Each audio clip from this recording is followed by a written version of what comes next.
Isso é muito importante. Eu sempre falo aqui o seguinte, que a gente escreve não é pra gente. Eu não escrevo pra mim, né? Não sou eu, José, estou escrevendo para eu ler. Porque quando a gente escreve pra gente, vai estar sempre muito bem feito, muito bem escrito, muito perfeito. A gente escreve para o outro. Quando a gente coloca isso na cabeça de que a gente escreve não pra gente, mas que a gente escreve para o outro, a gente começa a escrever melhor, tá? Então você escreve para agradar o outro, você vai agradar quem? É seu professor, é a banca que vai lhe avaliar, tá? Então, na hora de pensar sobre as referências, vocês precisam pensar sobre algumas coisas, tá?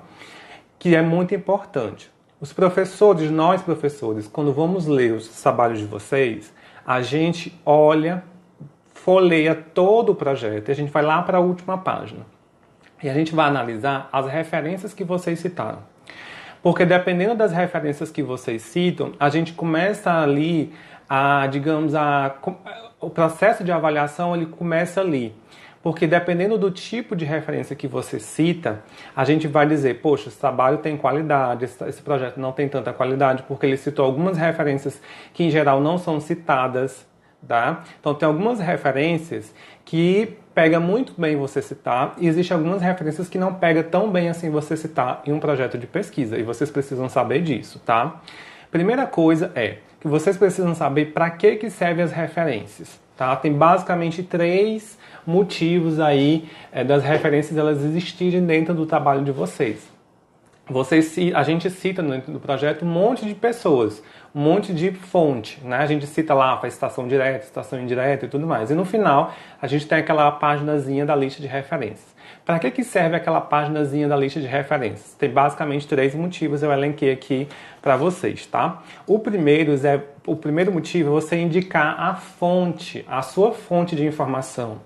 E quando você indica a sua fonte, de onde você pegou aquele trecho que você citou de forma direta ou indireta, você além de estar indicando a fonte para a gente que está lendo e avaliando o seu trabalho, você automaticamente está dando crédito para aquela pessoa que escreveu aquele artigo, aquele livro, aquele capítulo de livro, tá? Então você está indicando a fonte, foi livro, foi artigo, foi uma legislação que você citou dentro do seu trabalho, então você está me dizendo que fonte é essa e automaticamente você está dando crédito para a pessoa que escreveu aquele trabalho, tá? Porque pensa, aquela pessoa que escreveu aquele artigo que você citou, ela teve um trabalho tremendo de poder fazer, de escrever, submeter para a revista, de publicar. Então você está citando pegou um trecho daquele trabalho, colocou no seu projeto, se embasou naquela referência para escrever o teu projeto e você precisa dar créditos a essas pessoas, tá? Quando você não faz isso, você não coloca referência, você não dá crédito a essas pessoas, o que você está fazendo? Você está fazendo um plágio. E plágio não é aceitado de forma nenhuma, até porque plágio ele é crime. Tá certo?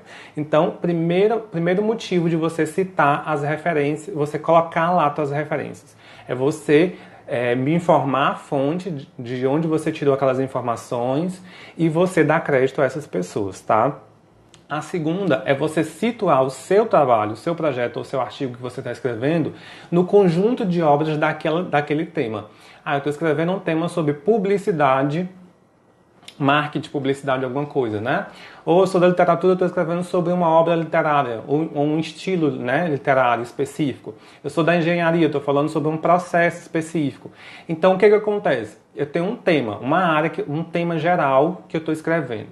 A partir do momento que eu escrevo o meu projeto, esse projeto depois eu vou passar no mestrado, ele vai virar um artigo, eu vou publicar e tudo mais, mais na frente, outras pessoas vão citar aquilo que primeiramente eu escrevi. Então o que acontece? Se eu faço isso na minha obra, no meu projeto, no meu artigo, eu dou créditos, né, eu cito as pessoas, eu coloco lá as referências, eu estou dizendo, existem todos esses trabalhos que são importantes dentro dessa temática e o meu, que vai ser publicado futuramente, ele vai ser futuramente mais um trabalho que pode ser citado por você que está me lendo agora, entendeu? Então você está situando o seu trabalho, o seu projeto, o seu artigo, o seu livro, o seu capítulo de livro, no conjunto de obras que existem sobre aquele tema, tá? E a terceira coisa é você fornecer suporte às informações que você colocou dentro do seu projeto ou do seu artigo, do capítulo de livro, tá? O que é isso? Quando a gente monta a listazinha de referências, lá no final, a gente está dizendo assim, olha, eu estou dando créditos, né? Eu estou informando a fonte, eu estou dizendo o seguinte, para quem está lendo o meu projeto, o meu artigo, aquilo que eu escrevi. Estou dizendo o seguinte, olha, então você vai pegar, se você precisar ler um pouco mais sobre aquele autor específico que eu citei dentro da minha introdução, do meu referencial, enfim, em uma das partes do meu projeto, se você precisar ler, você pode buscar ele nesse livro, você pode buscar ele nesse site, você pode buscar esse trabalho nessa revista. Então você está dando suporte para leituras posteriores e para que as pessoas possam aprofundar as suas leituras sobre um determinado autor que foi citado dentro daquele texto. Então basicamente você tem essas funções aí de montar a tua lista de referências. Aqui no Brasil, a gente tem a ABNT, que é a Associação Brasileira de Normas Técnicas, e a ABNT ela traz uma NBR, que é uma norma regulamentar da ABNT, que é a 6023, que foi atualizada em dezembro do ano passado. Então, basicamente, quando a gente está montando o nosso projeto, a gente tem que montar essa lista de referências de acordo com essa NBR, a 6023 de dezembro do ano passado, tá? Eu já deixei aqui em alguma outra live, algum outro vídeo que eu fiz, eu deixei o meu e-mail e disse, quem que precisar ter acesso a essa NBR que eu tenho e que não conseguiu encontrar ainda, já em alguns sites de algumas universidades, ela está lá disponível, tá? Então não sei se no site da sua universidade vai estar disponível essa NBR lá. Se você precisar ter acesso a ela e você não conseguir encontrar na internet, você pode mandar para o meu e-mail, que é contato@profjoseneto.com, e eu te mando essa NBR. Ou então você pode fazer o seguinte, entra lá no meu blog, que é www.profjoseneto.com, e lá tem uma caixinha de mandar mensagem para mim, é só mandar mensagem pedindo que eu também mando para vocês, tá? Eu não vou explicar aqui como montar os diversos tipos de referências que existem. Só vou falar aqui nessa live rapidinho para vocês sobre a importância das referências e como selecionar as melhores referências, tá? E aí, saibam que existem dois tipos de referência. São as referências convencionais e as referências não convencionais. Você que está fazendo uma dissertação, você que está fazendo a sua tese, você que está fazendo o seu TCC, você que está fazendo o seu projeto para poder participar de uma seleção de mestrado, saiba que vocês precisam selecionar as referências convencionais e evitar as referências não convencionais. Então vamos lá. As referências convencionais são basicamente o quê? Artigos científicos publicados em periódicos, tá? E livros de referência, os livros daquela área, tá? Os livros textos que a gente chama. Livros textos são os livros de referência daquela área. Então existem dois tipos de referências convencionais. Artigos científicos publicados em periódicos e livros textos daquela área, que são os livros de maior referência dentro daquela área. São chamadas referências convencionais. E são essas referências que a gente tem que dar prioridade na hora de montar, selecionar os trabalhos que a gente vai citar no nosso projeto ou no TCC, na dissertação, na tese, tá? E aí, evitar as referências não convencionais. O que são essas não convencionais? As não convencionais, elas são chamadas também de referências semi-publicadas ou referências cinzentas. No meio científico, essas referências não convencionais, elas são chamadas dessa forma. Isso aí é uma referência cinzenta, é uma referência semi-publicada. Então essas referências não são vistas com um olhar meio desconfiado, de forma estranha, pelos avaliadores de projeto, enfim, e de TCCs e de dissertações de tese. Que referências são essas não convencionais? São monografias de graduação, são dissertações de mestrado, tese de doutorado, resumos publicados em congressos.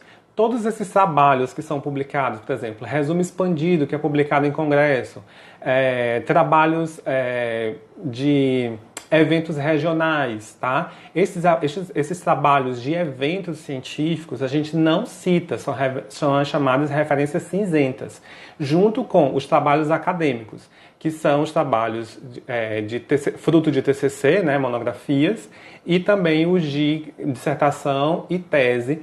Isso a gente não cita, tá bom? Esses relatórios técnicos, eles não são citados. Professor, por que são chamados não convencionais e são ditos cinzentos e a gente não utiliza?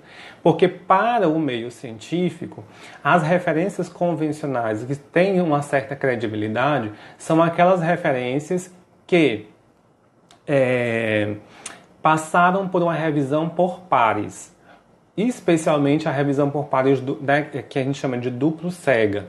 Então, os artigos científicos publicados em periódicos, eles passaram por um crivo dos avaliadores, né, dos revisores daquela revista, e em tese, entre aspas, né, em tese, existe sim, como passou por essa avaliação por pares, duplo cega, depois eu posso explicar para vocês como que funciona essa avaliação duplo cega por pares. Eu sou avaliador de 3 revistas científicas e é dessa forma que a gente avalia os artigos que eu recebo, pelo menos. Depois, em outro momento, eu posso explicar isso para vocês. Mas existe essa avaliação que ela é mais confiável. Então, de certa forma, aquele artigo foi publicado naquela revista, que possui um bom quadro, ou que possui um bom fator de impacto, é um artigo que passou por um crivo de avaliadores, né, de um conjunto de avaliadores, e que sim tem credibilidade. A gente pode confiar nas informações que estão ali, tá bom? Ah, professor, mas dissertações de mestrado não são, teses de doutorado não são? Não passaram por avaliação? Sim, passaram pela avaliação do orientador, passaram pela avaliação de bancas. Só que existe um outro fator que é muito importante quando a gente vai pensar em selecionar essas referências, que é o fator de acessibilidade também, tá? Uma coisa que o professor Maurício Gomes Pereira, que é um autor que eu gosto de usar bastante, o professor Maurício Pereira, ele fala o seguinte, que você tem que pensar também na acessibilidade dessas referências. E esses trabalhos, eles muitas vezes são difíceis de serem acessados pela grande maioria das pessoas. Então, os artigos científicos indexados, publicados em periódicos de confiança, eles são mais acessíveis, eles são mais acessíveis para a comunidade científica, porque estão aí nas revistas eletrônicas e com a internet a gente consegue acessar eles mais facilmente, tá?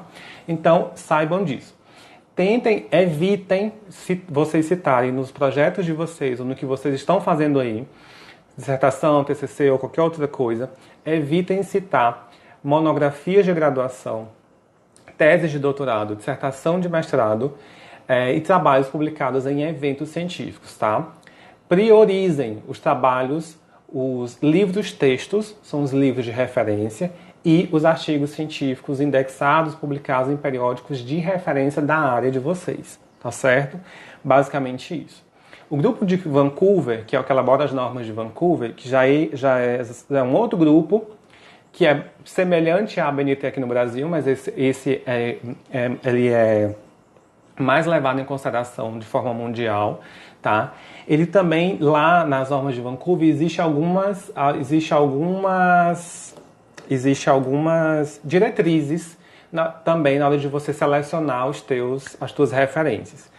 Uma das diretrizes é o seguinte, você priorizar os artigos originais. Quando você vai pensar, aqui na introdução do meu trabalho, na referencial do meu trabalho, acho que é interessante eu trabalhar com esse artigo, mas eu tenho 2 opções. Eu tenho um artigo de revisão que fala sobre esse tema e eu tenho um artigo original. Então, se você tiver um artigo de revisão e um artigo original sobre aquele tema, escolha o artigo original, certo? Não utilize o artigo de revisão.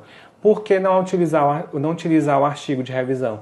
Porque o artigo de revisão já é um artigo a gente chama de fonte secundária, né? Ele já fez uma revisão de outros trabalhos. Quando você tem um artigo original sobre aquele mesmo tema, isso te dá mais credibilidade. Então, evitem utilizar os artigos de revisão.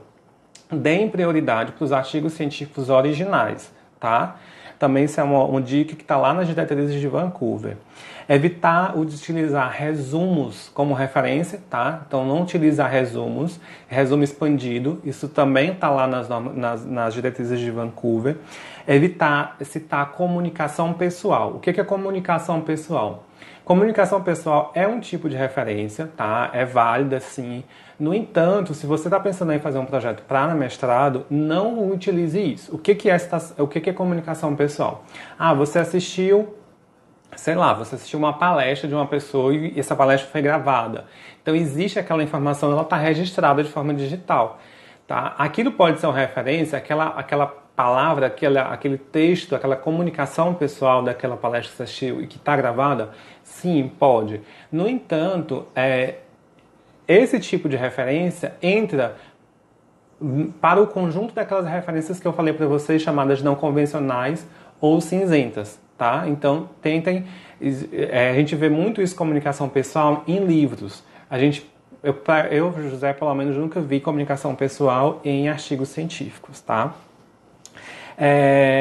E outra coisa, tá lá também nas diretrizes de Vancouver, evitem utilizar os artigos retratados, tá? O que são artigos retratados? Artigos retratados são artigos que foram publicados, passaram pelaquela revisão por pares, a revista publicou, no entanto, os autores necessitaram corrigir alguma coisa, ou surgiu por algum motivo, né, a gente não vai discutir aqui, por algum motivo, alguma informação daquele artigo já publicado precisou ser corrigida. E aí a revista republicou aquele artigo com aquela informação corrigida. A gente chama isso de artigos retratados, tá? Evitem citar artigos retratados. Também é uma diretriz lá do grupo de Vancouver. Como é que eu sei, professor, se o artigo é retratado? Bom, os artigos que estão na base de dados PubMed, especialmente esses lá, a gente consegue saber quem que é retratado e quem que não é. Porque os artigos que estão na base de dados PubMed, eles possuem uma siglazinha PT. Então, quando você vê PT lá embaixo no rodapézinho, você já sabe que ali se trata de um artigo retratado, tá? E aí você evita citar eles. Não é que não pode citar de jeito nenhum? Pode, mas assim, evita, tá? Porque isso é uma diretriz de Vancouver que o mundo inteiro acaba olhando com bons olhos para essas diretrizes de Vancouver. Então, assim, citar sempre artigos de relevância, que são realmente extremamente importantes para o que você quer, tá? Não é só por aí sair catando um monte de coisas na internet, baixar um monte de artigos e citar um monte de artigos. É muito mais proveitoso você ter um número menor de referências, de credibilidade e de qualidade, do que você ter um volume extenso de referências, que no final das contas você tem um monte de referência cinzenta, não quer dizer nada, e você está só atrapalhando a vida de quem está lendo ou avaliando o seu trabalho, tá? E aí, outra coisa é a atualidade dos teus artigos, tá? O que eu sempre falo para os meus alunos, e eu aprendi isso pelas bancas que eu já passei, que eu fui avaliado, com os meus orientadores e minha orientadora, que é o seguinte: a importância de você citar artigos acho que já está com quase 20 minutos, estou quase encerrando a live. E aí, tô lendo aqui a Grace falando para eu fazer um tutorial de como baixar artigos em fontes seguras. Certo, Grace? Eu vou fazer isso depois, tá? E aí o seguinte, você sempre pensar o seguinte, que existe a literatura mundial, existe a literatura mundial. E aí você não ficar só preso à literatura publicada em português ou produzida só aqui no Brasil, tá? A gente também fica ligado no que o mundo está publicando sobre aquele tema. Existem muitos alunos que falam o seguinte: professor, eu fui fazer uma busca e eu não encontrei nada sobre o tema que eu quero pesquisar. Você fez essa busca em outra língua, por exemplo, em espanhol, você fez essa busca em inglês, então você tem que ver isso também, tá? Porque muitas vezes aqui realmente pode ser que os trabalhos são escassos, mas imagine o mundo inteiro O mundo inteiro faz pesquisa e o mundo inteiro publica. Então é impossível, né, você dizer que não existe nada publicado sobre aquele tema que você pensa em pesquisar. Então você tem que fazer essa busca. E é muito importante você citar artigos de outra língua, tá, publicados e que foram produzidos fora do Brasil. Isso é visto com bons olhos por quem está avaliando o teu projeto, tá certo? E sempre você fazer um recorte espacial. O que é isso? Você tentar fazer uma revisãozinha, quando você for baixar seus artigos, uma revisão, por exemplo, de trabalho dos 10 últimos anos. Eu vou aqui pesquisar sobre esse meu tema, os artigos dos 10 últimos anos, os artigos dos 5 últimos anos, sei lá, 3... dependendo do tempo que você tem para escrever o teu projeto ou o teu trabalho aí, tenta fazer esse recorte espacial, tá? O que é a sugestão que eu dou para vocês? Não pegar um recorte muito grande dos 20 últimos anos. Por quê? Porque o que foi publicado há 20 anos atrás ele pode não ser mais realidade hoje, tá? Então, quanto menor for esse teu recorte espacial para você se debruçar sobre a leitura desses artigos e depois pensar em citá-los e referenciá-los no seu trabalho, melhor ainda. Isso vai mostrar para a tua banca que você é uma pessoa que lê os trabalhos mais atuais do que está sendo publicado. E imagine, nesse exato momento existem dezenas ou centenas de artigos que estão sendo publicados e que estão sendo disponibilizados para vocês, para nós, né, aqui na internet. Então não tem desculpa de você pegar um trabalho que foi publicado há 20, 30 anos atrás. Lógico que existem as exceções, tá? O recorte espacial é o recorte temporal, né? O Alexandre também dizendo. E aí, existem as exceções. Quando que eu vou citar uma referência, sei lá, da década de 70, da década de 80? Se aquela referência ela for uma grande referência da minha área. Se for realmente, assim, um trabalho estritamente necessário de ser citado, tá? Então, existe. De área para área, que você da sua área deve saber quem são, digamos assim, as referências maiores da tua área. Então, você tem que ter esse discernimento, né, de saber quais são as referências mais importantes, de renome, os clássicos que precisam ser citados no teu trabalho. Nesses casos, é exceção. Fora essas exceções, você sempre tenta atualizar o máximo possível as referências que você está citando, tá? Então, o que eu sempre falo para os meus alunos? Gente, é o seguinte, se você tem 10 referências, teu projeto tem 10 referências, 30% dessas referências vão ser de literatura estrangeira, tá? 30% de literatura estrangeira. Os outros 70% pode ser de literatura nacional, tá? Se você tem 10 referências, tenta balancear essas 10 referências aí entre referências convencionais, né, aquelas revisadas por pares, livros, textos e artigos científicos publicados em periódicos. E se, por um acaso, você precisa sim citar um trabalho, uma tese de doutorado, o cara acabou de defender a tese, ele ainda não publicou isso em formato de artigo, então e você acha que é importante você citar aquele trabalho porque isso é um trabalho atual, então você pega e você cita esse trabalho, não tem problema nenhum, tá? Você tem que saber ponderar e você tem que saber que no conjunto das obras que você está referenciando lá, você tem que dar preferência para as referências convencionais e sempre também priorizar, mas sempre pensar nas referências internacionais como referências que existem e que são importantes e que vão dar suporte para o teu trabalho, beleza? Então é isso. Eu já encerrei meus 20 minutos, eu acho que eu extrapolei os 20 minutos, como eu sempre extrapolo porque eu falo demais, mas é basicamente isso, tá, gente? Então, quando vocês forem pensar nas referências dos trabalhos de vocês, priorize as referências convencionais, artigos científicos, livros, textos. Lembre sempre da questão de tempo, fazer um recorte temporal das referências que você está citando lá, colocando no teu trabalho, certo? E também pensar nas referências estrangeiras, porque elas estão aí para a gente ler e para a gente utilizá-las também, tá? É isso, gente. Até mais. Eu não vou deixar essa live salva e Obrigado e parabéns para vocês que estão aí me assistindo. Quinta-feira, 12h40, tem live novamente sobre um outro tema que eu vou divulgar na quinta-feira de manhã. Beleza? Tchau, tchau.